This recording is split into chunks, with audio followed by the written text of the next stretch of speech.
आज का हमारा टॉपिक है mutation in agriculture and biology. सबसे पहले समझते हैं म्यूटेशन क्या है। म्यूटेशन का अर्थ है डीएनए सीक्वेंस में होने वाला एक परमानेंट चेंज। यह बदलाव किसी जीन में या क्रोमोसोम के स्ट्रक्चर अथवा नंबर में हो सकता है। म्यूटेशन ऑर्गेनिज्म में जेनेटिक वेरिएशन पैदा करता है। ये वेरिएशन बेनिफिशियल, हार्मफुल या न्यूट्रल हो सकता है। म्यूटेशन मुख्य रूप से कई प्रकार का होता है। जीन म्यूटेशन में किसी विशेष जीन के डीएनए सीक्वेंस में बदलाव होता है। क्रोमोसोमल म्यूटेशन में क्रोमोसोम की संख्या या संरचना में परिवर्तन हो सकता है। सोमैटिक म्यूटेशन बॉडी सेल्स में होता है और सामान्यतः अगली पीढ़ी में इनहेरिट नहीं होता। इसके विपरीत जर्मलाइन म्यूटेशन रिप्रोडक्टिव सेल्स में होता है और ऑफस्प्रिंग्स तक पास हो सकता है। अब सवाल है म्यूटेशन होता कैसे है। यह नेचुरली डीएनए रेप्लिकेशन के दौरान होने वाली एरर्स के कारण हो सकता है।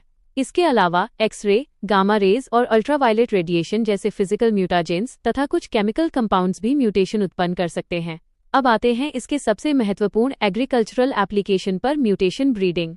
जब वैज्ञानिक जानबूझकर म्यूटाजेंस का उपयोग करके जेनेटिक वेरिएशन उत्पन्न करते हैं और फिर उनमें से उपयोगी पौधों का चयन करते हैं तो इसे म्यूटेशन ब्रीडिंग कहते हैं। इसका बेसिक प्रोसेस याद रखिए, म्यूटेजेन, फिर जेनेटिक वेरिएशन, उसके बाद स्क्रीनिंग, सिलेक्शन, ब्रीडिंग और अंत में इम्प्रूव्ड वैरायटी।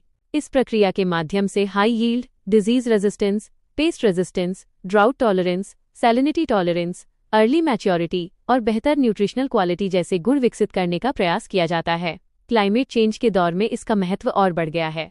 बढ़ती heat stress, drought, flooding, salinity और नए पेस्ट तथा डिजीज प्रेशर्स के कारण किसानों को अधिक रेजिलिएंट क्रॉप वैरायटीज की आवश्यकता है। Mutation breeding stress tolerant crops के विकास में मदद कर सकती है और इससे फूड सिक्योरिटी तथा सस्टेनेबल एग्रीकल्चर को सपोर्ट मिलता है। अब इसे इवोल्यूशन से जोड़कर समझिए। म्यूटेशन जेनेटिक वेरिएशन का एक महत्वपूर्ण सोर्स है। यही वेरिएशन नेचुरल सिलेक्शन के लिए मटीरियल प्रदान करता है। यानी म्यूटेशन, फिर वेरिएशन, उसके बाद नेचुरल सिलेक्शन, फिर एडाप्टेशन और अंततः इवोल्यूशन। यूपीएससी प्रीलिम्स के लिए कुछ बातें हमेशा याद रखिए। म्यूटेशन हमेशा हार्मफुल नहीं होता। ये नेचुरली और आर्टिफिशियली दोनों तरीके से हो सकता है।